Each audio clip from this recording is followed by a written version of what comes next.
بسم اللہ الرحمن الرحیم۔ حضرت ابو ہریرہ رضی اللہ عنہ سے روایت ہے کہ ایک دن نبی کریم صلی اللہ علیہ وسلم لوگوں میں تشریف فرما تھے کہ آپ کے پاس ایک شخص آیا اور پوچھنے لگا کہ ایمان کسے کہتے ہیں؟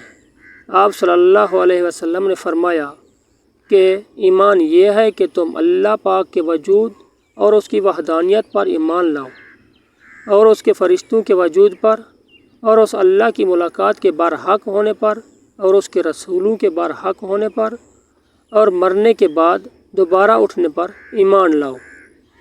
پھر اس نے پوچھا کہ اسلام کیا ہے؟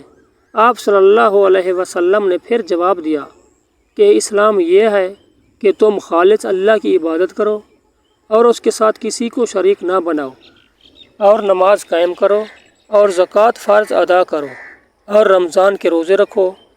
پھر اس نے احسان کے متعلق پوچھا۔ آپ صلی اللہ علیہ وسلم نے فرمایا، احسان یہ ہے کہ تم اللہ کی عبادت اس طرح کرو گویا تم اسے دیکھ رہے ہو۔ اگر یہ درجہ حاصل نہ ہو تو پھر یہ تو سمجھو کہ وہ تم کو دیکھ رہا ہے۔ پھر اس نے پوچھا کہ قیامت کب آئے گی؟ آپ صلی اللہ علیہ وسلم نے فرمایا کہ اس کے بارے میں جواب دینے والا پوچھنے والے سے کچھ زیادہ نہیں جانتا، البتہ میں تمہیں اس کی نشانیاں بتلا سکتا ہوں۔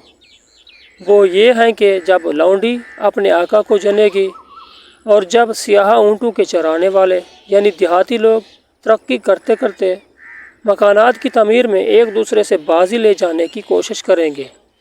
یاد رکھو، قیامت کا علم ان 5 چیزوں میں ہے جن کو اللہ کے سوا کوئی نہیں جانتا۔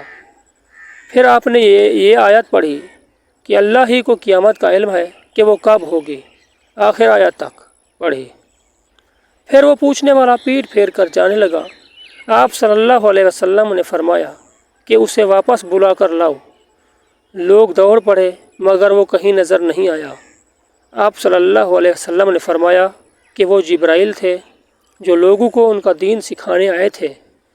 ابو عبداللہ امام بخاری رحمۃ اللہ علیہ فرماتے ہیں کہ نبی کریم صلی اللہ علیہ وسلم نے ان تمام باتوں کو ایمان ہی قرار دیا ہے۔ صحیح بخاری حدیث نمبر 50۔